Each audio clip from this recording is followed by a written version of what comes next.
Alright. Hello everyone, we're back with some more Star Trek. We're going to be watching Deep Space Nine Nor the Battle to the Strong. That's going to be the first episode.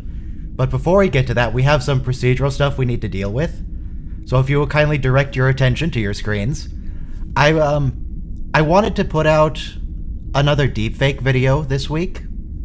Probably tomorrow. If this had actually worked. It didn't work, as you're about to find out. But I wanted to deepfake Riker's head onto Riker from season 1. So the video would be like, oh, what if Riker always had his beard? So we can see what he would look like in season 1 with a beard. But it's more complicated to do that. You can't just do a regular deepfake just his face, because that doesn't work with facial hair. You have to do a whole head replacement, and that's more complicated. It takes work. And this was my first attempt at doing so. Here's the result of what I got. I got some of his facial hair. I don't know where the rest of it went. But it's just Commander Riker with a mustache. That's creepy. So, the amount of facial hair he has changes, depending on, like right here, he has a little bit of something on his chin, it kind of looks like, but it's mostly mustache. I mean, you know who that actor is? Jonathan Frakes? Jonathan Frakes. Yes. It is Jonathan Frakes. Exactly. Boo, sir. I boo you. Yes, I keep, yeah, there he is with a mustache again, just the mustache. So, I mean, it's tracking the movement very well. So, I mean, that's nice, but... Oh, it's so bad. It's so painful. It only worked with the mustache.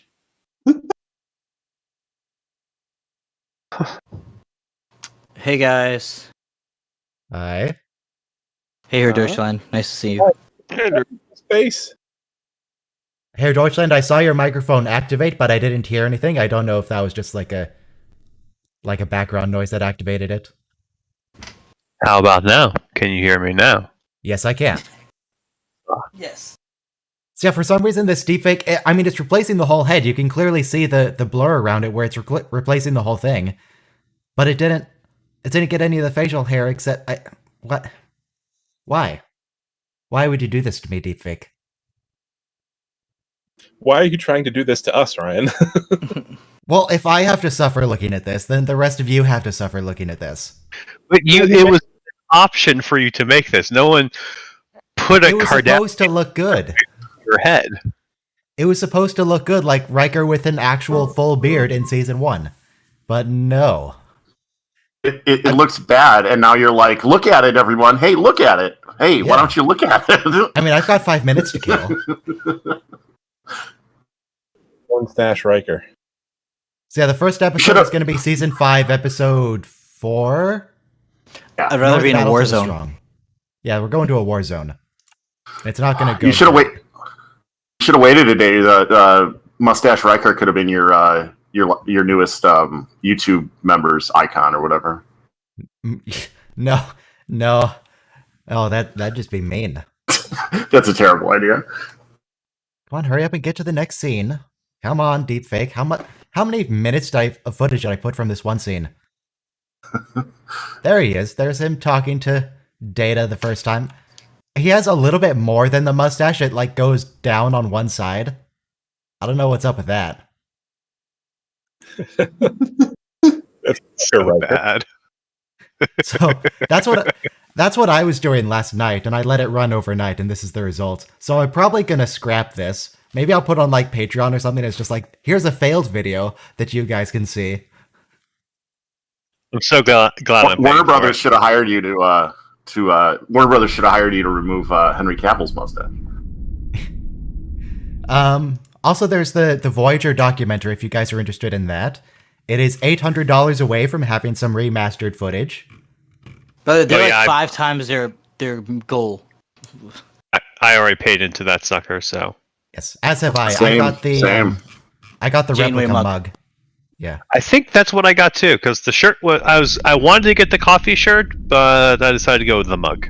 Yeah. Have you guys ever seen the convention panel with the cast of Voyager where they literally just 15 take seconds. half to make fun of Voyager? I like Voyager. No.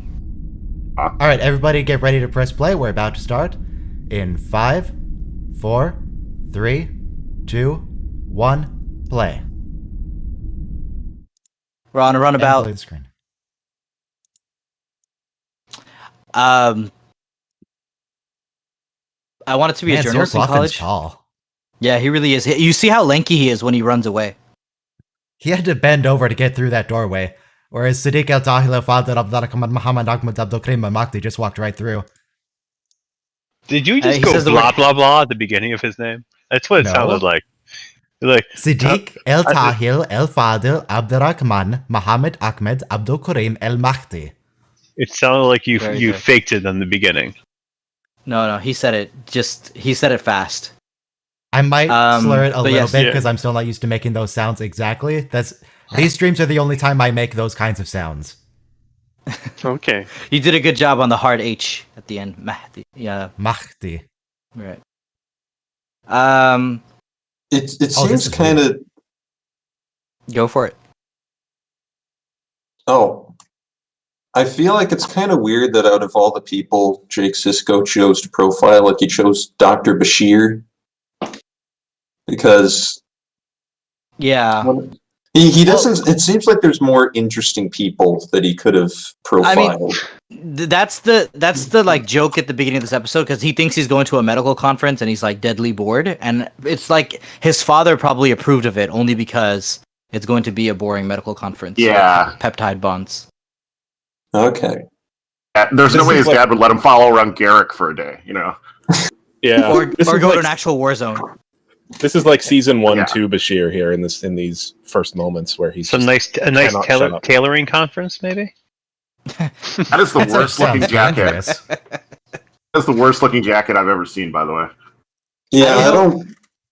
Go ahead. It Oh, looks go very ahead. that looks like the kind of jacket they would have a species wear. That well, like the quickening species, where they just have a worn down civilization. Everything's Yeah. gone awfully. Kazan Olga. It Kazan looks Nova, like something sure. Neelix would wear, actually. What? It is fuzzy. It's almost like he's wearing his dad's jacket. It looks like an uncomfortable blanket your grandma has, like in the back of her closet. for sure. You know? It's very Itchy scratchy. and Annoying. She Yeah, quilted it's it super herself. scratchy. Yeah, It, but it's warm. It feels like when it came to Federation civilian clothing, they try to like create, evolutions of normal clothes that are all futuristic, but really, It even has front flaps. I would ask Sir Lofton just about this jacket, if I could ask him a question. I feel like he might not remember it, given that this was like 25 Yeah. years ago. I would have a picture or a clip I could show him. Do you remember that episode where you ran from the war and you wore this jacket? Let's you still talk have about it? that. No, he would just say no. Next question. Yeah. what happens Sir, to sir, I traveled 1,200 miles to be here to ask you this question. Yeah, I don't remember. Sorry. what happens to all the costumes and stuff? Like, obviously, the fancy stuff might go into auction, but does this other stuff just get reused or? Probably. Yeah, it's Yeah. probably Need just in a storage? prop warehouse. It's in a Yeah. prop Yeah. warehouse. On the Paramount Where's lot. that jacket today? Yeah, Paramount it's in a, Studios. it's on a hanger at Paramount in a prop warehouse. I would Storage. assume. Yeah. There's every chance it got unless at born some in point- Voyager. Yeah, it's very possible, or a soap opera or something. Yeah. But yeah, or when they purge stuff, they will donate it, or whatever. It could be getting worn by someone right now. Yeah, you'll see that with like not background extras, but like one-time characters. And if they're Starfleet, they'll come in and they won't have a costume fitted to them because they're only coming in for one time. So they'll grab like, oh, this is a Yeah. uniform that Patrick Yeah. Stewart wore. It fits him. Go. That's hilarious. Yeah. I really like how all stuff like the not the Picard maneuver, but like the Picard maneuver where he tugs on his shirt. Yeah. Started as just like the season 1 costumes were extremely uncomfortable. So I checked Memory Alpha. It does not mention the jacket. Shame. Darn. But I had a partner who was into art design and like making props for artistic stuff, like paper mache props. He did the windows for Macy's one year, but so he says though the cheapest way to to do something is to get it out of storage. So that's why like Hollywood studios have massive storage lots, just because at some point you may need that outfit again. So everything Western, everything gets filed away. It's Hollywood. It's tags, it's everything, because you never know with reshoots and stuff. Yeah. Yeah, I want to see the filmography of some of these costumes. But on the war correspondent thing, I wanted to be a journalist when I was in college, and that didn't work out. But I really wanted to like go to Iraq and be like a war correspondent because it's so romantic in some ways. But I was playing the game Metal Gear Solid 4, and I was like jumping from like bad guys ambushing me. So my cousin was like, "You can't even like play a video game. How are you gonna go to an actual war zone without getting scared?" So a proper war zone probably would seem significantly less romantic when you got there. Mm-hmm. Not a very pleasant place to be.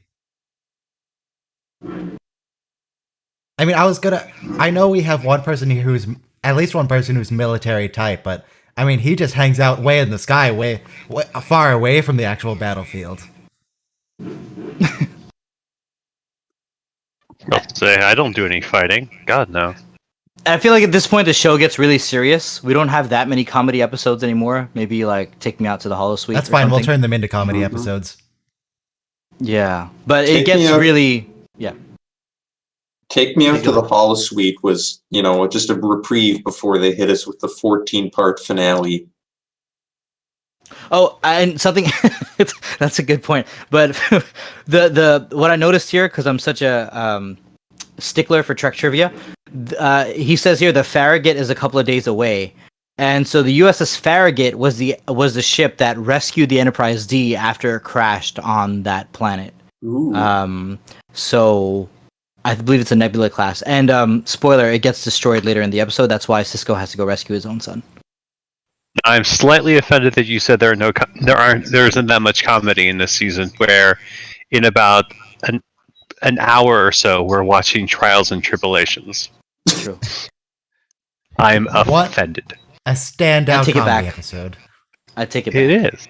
It really What do you is. mean? No, it's And- very serious business. They are contaminating the timeline and contaminating their own future when they bring the Tribbles back. It is a flagrant violation of the Temporal Prime Directive. Very Yeah, serious. the Klingons need to go on the Great Tribble Hunt again. Yes. The greater Again. Hunt. But I may as well bring it up here. I remember in political science class, they made us read an article for international relations, which is like how countries deal with each other. And the article was called "What They Don't Show You in War Movies." And the sentence that sticks out most in my mind after all these years is that the first thing most soldiers do when they're in a battle is they go to the bathroom. And it mentions like it could be either empty your bowels or your bladder, and that's the most common response. And yet none of the war movies show that part. And even in this, if you want to wonder what a battle smells like, it smells like everybody going to the bathroom at the same time, or a bunch of people, grown people, going to the bathroom at the same time, because it's just a natural biological response under stress. Because you hold. I'm done. How come the people Poopy time. in the Star Trek episode, all these medics, why aren't they wearing the fancy full-body red uniforms from TNG? This is a triage center. They were destroyed in the battle. The destroyed. Okay, gotcha. There's like hospital. What do they call them? The gowns. But they're so fancy. I think it's supposed to be a rugged triage war zone. It's more MASH than the Starfleet medical starbase. Oh yeah, we're at war with the Klingons. I forgot about that. Yeah, Yeah. Right, because they invaded Cardassia, and then they were like, no, don't. And they're like, well, screw you guys. I want to invade Cardassia. And now we're at war. I admire the writers for putting a cowardly officer in this episode. And at the beginning, Jake is all judgmental like everyone else, and by the end of it, he kind of understands. Well, the first thing you want to do is run from the explosions. We'll be getting a lot later in the episode about what the expected natural reaction would be to suddenly being in a battle when it's not something you're used to or trained for or anything. You just showed up. Mm-hmm. Probably not terribly pleasant. Yeah, I don't think DS9 really. They didn't hesitate to show the dark side of war in the later seasons, which was great. Right. Like cut a man's leg off. He makes a joke later about how if he missed, they would have had to take off his own foot. So he should become a miner because they have to like use phasers to cut the rock.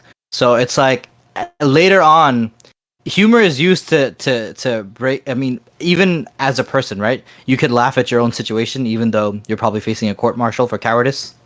It's a Bolian. You get It's a performance by Bolian that who's guy not a there. barber. Yep. And he says, "Stand somewhere else," because you can't be in a triage and just be standing around, like in the So way. he goes and stands like even more in the way. Yeah. Like this is obviously a more trafficked area because we're seeing more people go by. Hey, can we get this kid taken out of here? No, he's Cisco's son. He can stand wherever. They're just trying to do their jobs here, and there's just a man standing in the corner writing everything down. It's like, are you judging us? What are you doing over there? Is this a performance report? So I'm going to assume, because Bolians are barbers, but they don't have hair. If a Yes. Bolian is a doctor, does that mean Bolians are either immortal or have no internal organs? They take care of things that don't bother them. Maybe they're like Klingons and they have redundant organs, and they just don't really care about when one dies. Well, I got one hell of an ugh there. I like future IV, or just having the blood in the bag isn't futuristic enough, so you have to put it in a opaque cylinder.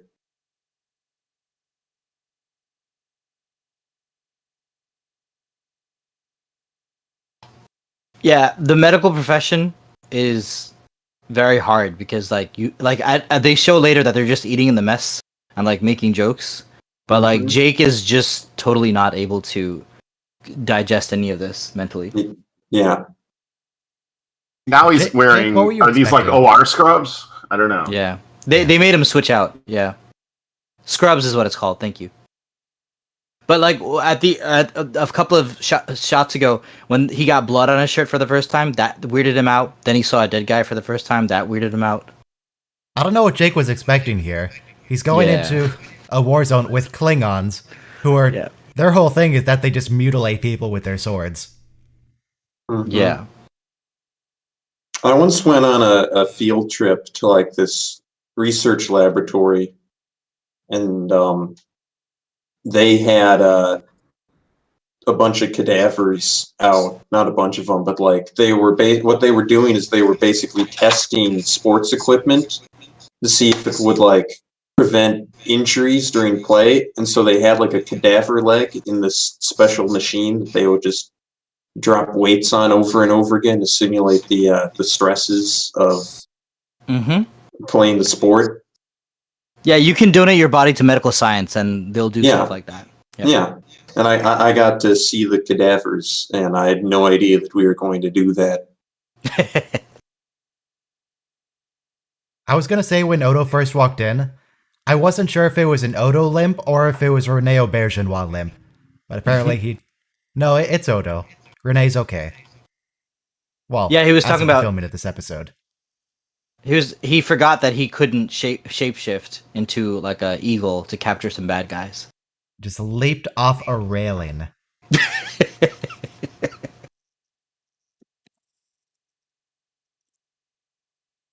Yep, here we go. Tarkalian condor. Not a regular condor, a Tarkalian condor. Have we ever seen Odo use his shape-changing ability to, like, prevent a crime other than basically becoming some kind of animal or object where he can just, like, eavesdrop? Yeah, he does it in the pilot. The first episode. I mean, are we counting when someone, like, throws a big spiky bat at him and he just shapeshifts around it and it goes through? Yeah. Yeah, I wasn't sure because it seems like if he like turns into a moving object, that would maybe be a more complex effect, and they might try and Yeah, refrain from doing that. Yeah, that costs money for sure. Yeah. Special Could I effects were shapeshift a gun? new.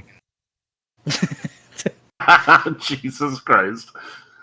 I mean, I think that's a valid question. It is. It is. He can shapeshift a you can also- communicator, apparently. I think he's kind of like, I think of him like, what is it, Terminator 2, the T-1000, where like he can't do a complex machine. No, he can do like basic, he can look like anything outwardly, basically. Hey, Will. Hello, But inside, he's just goo. And Pretty much, welcome, yeah. by the way, to everyone's favorite. I think it's your first stream with us, so nice to have you. Thanks. He's the favorite. You know, something this episode does like a couple of times is that it's something polite, but you know, you can't reassure somebody when they're in a war zone or in a bad situation. It's like, oh, I'm sure Dr. Bashir is taking care of him. And like that's the only thing you can say, because honestly, you know, there's nothing else that you can do other than like alleviate someone's stress. Yeah, Worry. yeah. Well, parents are going to worry regardless, too. All you can be is supportive sometimes. Yeah, Dax does it later. Oh, see, the Farragut's been destroyed, and that's the ship that saved the Enterprise. Yep. Now we'll have to send the Enterprise to rescue the Farragut survivors. And there'll be like the crashed Farragut saucer section on some great leafy planet. I wonder if Deanna Troy was driving that too. Gianna has never crashed a ship where it was her fault. Yeah. She gets a bad rap. Yeah, the first time it she was crashed important. her ship, the ship actually just didn't have engines anymore. It was crashing anyway. It was The second important time to she was give ordered to crash it. It's not her Troy fault. a important role because the TNG writers generally didn't let her do a whole lot of cool stuff. Oh, he's that Even one though guy. Riker was supposed to be the best pilot on the ship, and he was like right there. When Jake runs out because he's sick, I remember I read this book by a Burmese doctor who's later in a historical war event working triage. But she says when she first signed up for med school, she couldn't even hold her stomach in when she had to like cut open a cadaver. But like after a couple of months, she was like eating her sandwich while cutting a body open. And that's basically what these seasoned medics are. You know, they can make, like later Julian says, I'm going to do an incision along the thigh, you know, when he's cutting his chicken with a knife. And Jake is not appreciative of all the medical humor. Dr. Calandra. Don't we have a Calandra star system that's part of the war? And it's also like Elondra. It's also said here that Starfleet abandoned the Arachnus system, which Gowron had told them to like abandon. Otherwise, They have an ancestral claim to Arrakis. Yes, thank you. It's good that the graft is holding. That's always ideal.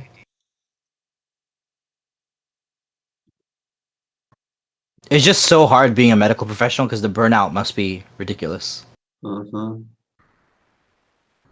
Like, someone dies and you have to like turn off those emotions. You can't grieve because you're a professional. Special breed, man. Wait. Special breed. Arcanus, not Arrakis. Sure. Arrakis is the bug planet from Starship Troopers, I think. Oh. Why? Wait, why do I know that? Oh, no, thing? 'Cause it's from I've Dune. only seen It's like from- half of Starship Troopers once 20 years Sorry. ago. It's from Dune. I'm sorry. Oh, That's okay. the planet. Yeah. Arcanus. Also, how does Bashir know what the Just an fleet is FYI. doing? But yeah. Huh. Oh, but again, this is the false, like, oh, I'm sure your husband's science officer on the Compass will be fine. They have a really good captain. Like, I'm sure Jake will be fine. I'm sure your husband will be fine. Like, there's nothing else. I mean, Spoiler it's so alert, they human. weren't fine. This is Yeah. fine. As the world burns around you. It's a very human thing to do, though. You have to give someone a false sense of comfort, even if, you know probably they're not going to find the person.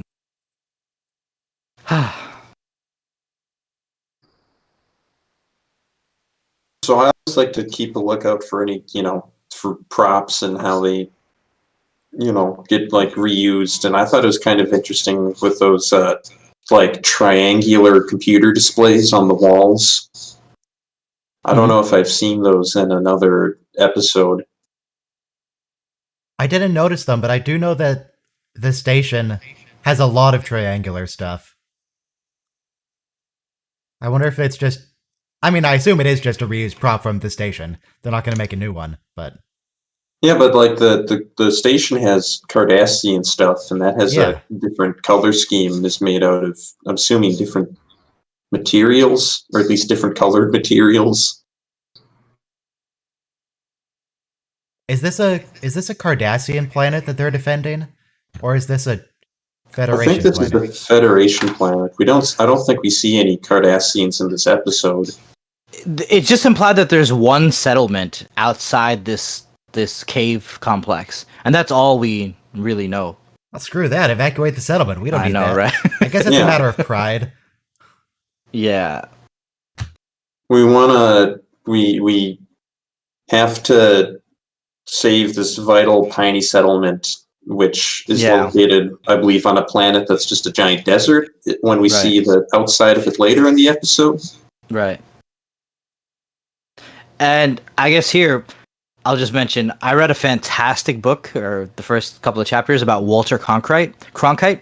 And he was probably, like, he comes from an era where, like, all Americans trusted journalism. Like, when Kennedy died, he took off his glasses and started crying. Like, he was definitely the person you watched for, like, news you could trust. And he was so objective.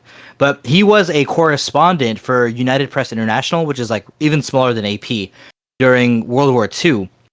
And I think that was like a radio outfit or a press outfit, but a lot of war correspondents die, right? Naturally. So the book was talking about how Walter Cronkite, legendary newsman, was probably plagiarizing, like stealing stories, or not stories, but like catchy words of phrase in his newspaper reporting from Ernie Pyle, who was a New York Times correspondent who died because in the bomber runs over Nazi Germany, because of anti-aircraft fire, only lasted like 20 missions. So it wasn't a matter of like if you were going to die, if you were in a bombing over Nazi Germany. It was like when, average 20 missions. And so we lost New York Times correspondent Ernie Pop. Go ahead.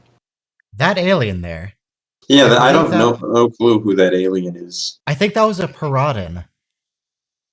They're very rarely seen, but I think they're mostly mentioned in Enterprise. I guess Enterprise like took that design and fleshed them out more into an actual species. That's cool. I kind of want to see the exact same scene from Darmok, and that's cool. Yeah, and I didn't realize that. I was too busy trying to dodge the explosions. One thing I realized though is that because pyrotechnics are dangerous, they don't actually have the actors run through like explosions like you would in a movie kind of battle set. It's just they go off, they run, and then they go off again. Oh, well, actually, they just ran through one. I might have completely missed it. What was the point of the Cronkite story? Yeah, Ryan noticed an alien that showed up on Enterprise, so I kind of, Okay, can you just like give me a one sentence? Yeah, I'm done. Here. I'm done. So Cronkite, he just apparently stole some phrases like "war is hell" from other people. But anyway, there's a lot of legendary newsmen. Ralph Waldo Emerson covered World War I for Harper's Magazine. But if you were a writer in the late 19th century, early 20th century, you were expected to be like a war correspondent at some point. Jake, you are now the worst. You left Bashir to die. I mean, that's understandable. Mm-hmm. I mean, it's understandable, but I'm still going to bash him for it. It's just left Bashir. Siddiq to die. Left who? Sorry, what's his name? I think his name is Alexander. I think I read that. What? We've reached the end of the meme, guys. Oh God! I was going to say I finally turned it on its. I finally turned it on its head and killed it. Thanks. His name is Siddiq El Tahil El Fadil Abdurrahman Mohammed Ahmed Abdul Karim El Mahdi. There we go. I just want to note, a lot of times the people with the most bravado, like, I would win any fight I would get into, they're the first ones to run from a battle. So, you don't know what you're made of until you're actually in the situation. Not that anyone here was left. Did he just get punched by a guy, man? What just happened? Yeah, he just got completely decked by him. Because he thought he was a Klingon. How did that happen? I don't know if anyone's ever done like auto racing or something like that, but it's because of the like high levels of adrenaline. I read that it's compared to being in war or something like that, because like there are some people who are phenomenal drivers, but under pressure they just can't do it. Right. This actor guy appears. sounds really familiar. He appears later in Enterprise as an alien race that takes over the ship briefly. This guy? Yeah. Is that it's the an episode episode. of the catwalk? Yeah. He looks kind of like William Dafoe. Yeah. Kinda. You may recognize his voice. He was one of the clown bank robbers at the beginning of The Dark Knight. He played Grumpy. Oh, Really? Makes Yeah. sense. Somebody mentioned that in chat earlier. Where did you learn how to count? No, that's what Joker says. Someone also mentioned that Jolene Blaylock, In one of the Blaylock. Starship Troopers 3. Yeah. I've seen all of those movies. That's probably the best of the bunch, but they're all pretty terrible. I wouldn't. Yeah, I like the first one, but I did feel like this scene was right out of Starship Troopers because he does that whole, Rico's Rough Riders or whatever, the deep gruff drill sergeant kind of thing. This actor's name is Danny Goldring. Yeah, props to Gear Check for connecting to The Dark Knight earlier. He played Leggett Kell in the DS9 episode Civil Defense, where it was the guy who appears on the screen after Ducat tries to leave and tells Ducat, Oh, that sounds familiar. "You jerk." Now. He played a Hirogen in the Voyager Nazi episode. He's He the played Nazi a- commandant.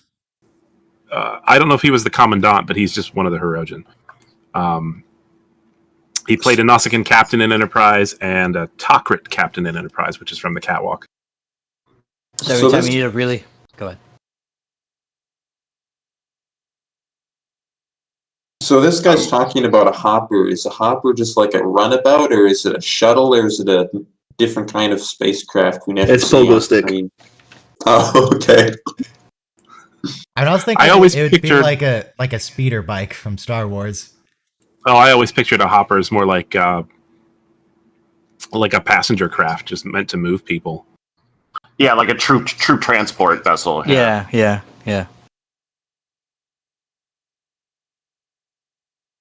It's like the Janolan. Yes, you did, Jake. You abandoned the doctor. Good job.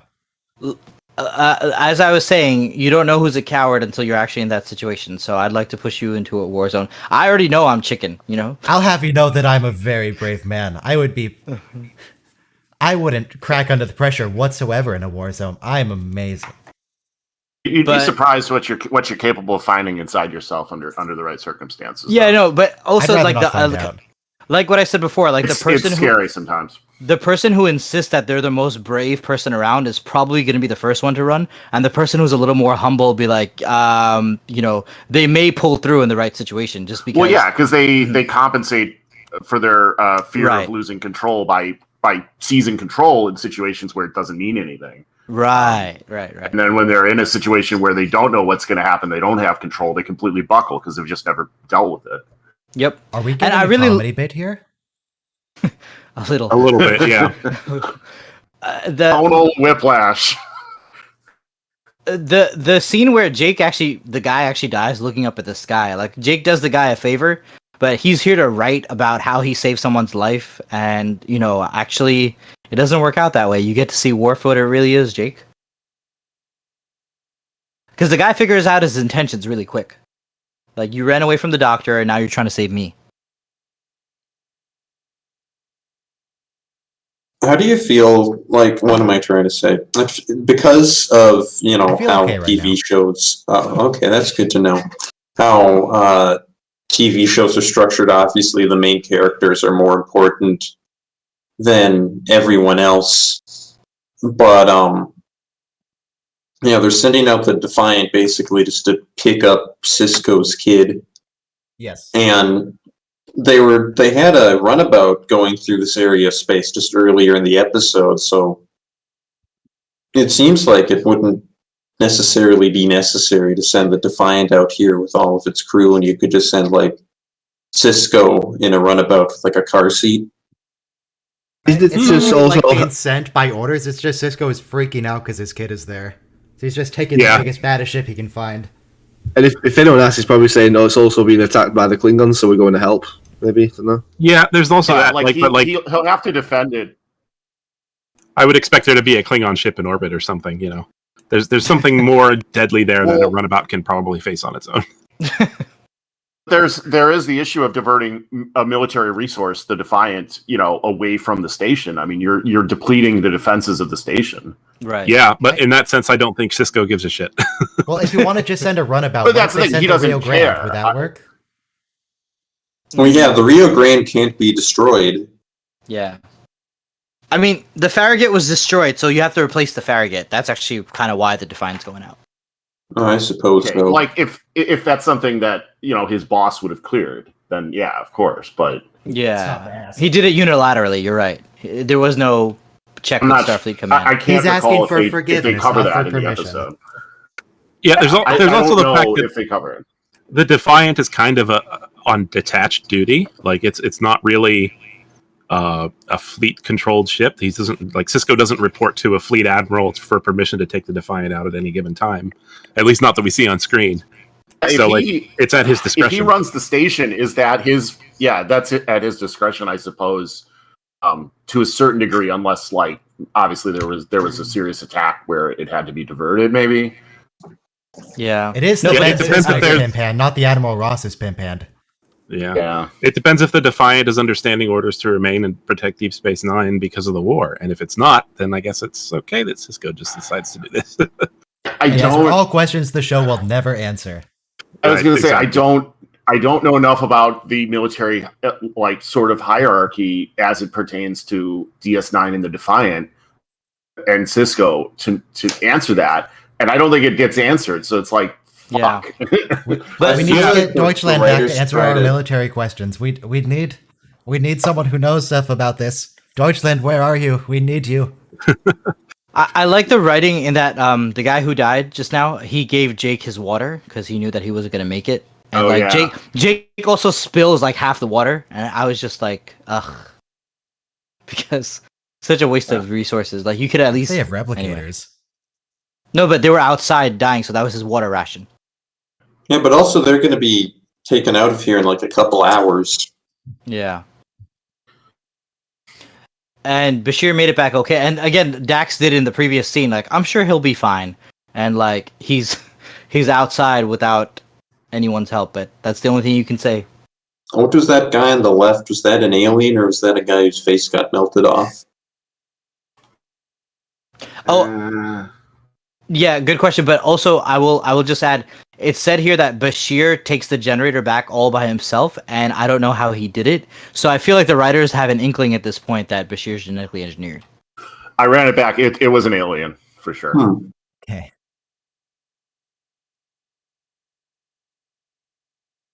Couldn't determine what type.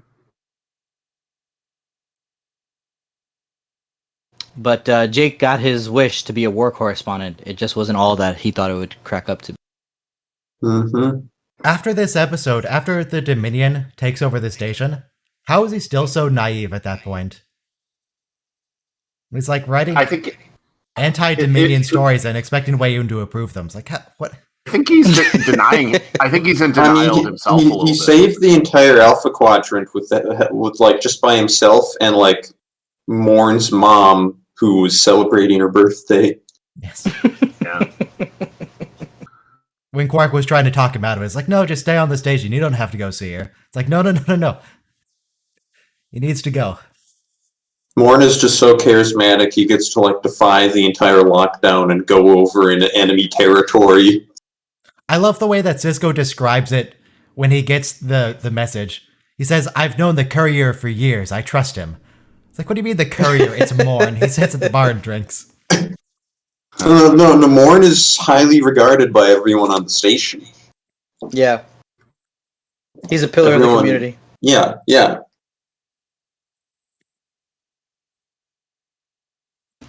This is the scene where like Jake finally like stops looking down on this guy. It's like, yeah, we'll all. I mean, you don't know who's a coward until you've actually been in the situation, and now Jake has been in the situation, so he's not giving him a dirty look anymore.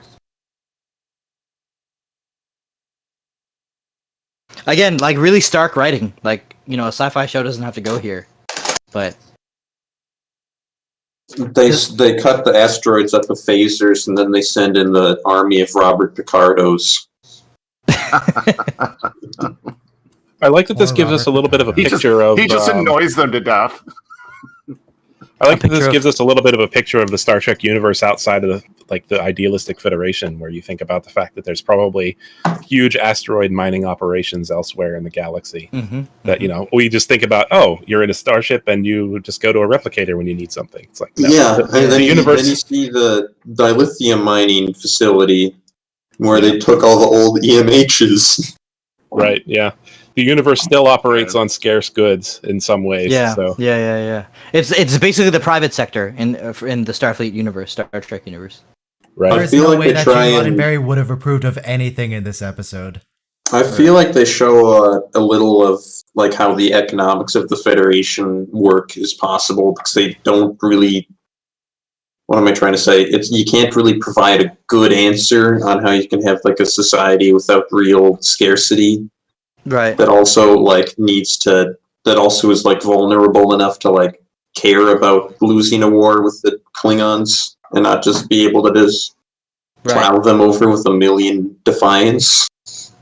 Yep. Well, that's the thing. Like, you stack enough replicators up, can you know, how quickly can you produce a starship, you know, and send that into battle? Like, I just where there's no scarcity, how does that work with war, which is all about finite resources, you know? Yeah. Yep. So they suggest, well, yeah, like maybe it isn't economical to use replicators to make everything, and you know, something. Don't worry about it. Yeah, you start hitting certain ceilings, I suppose, but it's like, where are those ceilings? Like, I guess we don't get enough of a window into exactly how they are, you know, as far as using those resources. I remembered something from like 30 minutes ago. That alien we saw before with the weird face who was a Paradin. They're not from Enterprise. They're from the DS9 episode where O'Brien is a replicant. Yeah. Oh shit. So he's like a migrant from the Gamma Quadrant, and he's like, I'm gonna leave my replicant planet and go live on the Federation desert planet in the middle of nowhere so I can get shot. The economics of the 24th century is somewhat different. We work to better ourselves and the rest of humanity. I don't think that's what we're doing in this episode. We no longer enslave animals for food purposes. Other than the animals that we just eat, anyways. Like all the fish we catch. But they're not enslaved. We catch them wild and eat them right there. Cough, cough. You're technically correct. The very best kind of correct. Exactly. So they're pescatarians. That's what it's called. I'm pretty sure that O'Brien eats cows. Oh, I don't know where he got them. replicate all their food. Oh, Jake overreacted here, right? Because when he pretended to slit his throat with the batleth, Jake was like, would you stop? Like, I can't take it anymore. He snaps. I mean, that was pretty impolite of the man to mime slicing his neck open. Yeah, pretty stressed out already. They've been dealing with death and devastation for like days or now, so that's their humor of how they get through it. Humor is a very good stress relieving tool. Yeah, this is basically Bashir saying, like, look, like, it's not that this stuff doesn't affect me. I'm just finding ways to deal with it, and you have to too. Yeah, and you're brand new, like you're green as a. Yeah, like don't think I'm not cognizant of the difficulty you're having, but you need to find that part of yourself. And Bashir's been doing triage and surgery all day, so I really don't think like that's the thing. He doesn't have time for this. He's got things to do. I don't have time for this. I got shit to do. He's like the only doctor in the entire infirmary. He channels his inner McCoy. I'm a surgeon, not a psychiatrist. Cry it out, Jake. That's definitely what you gotta do. Dude, seriously.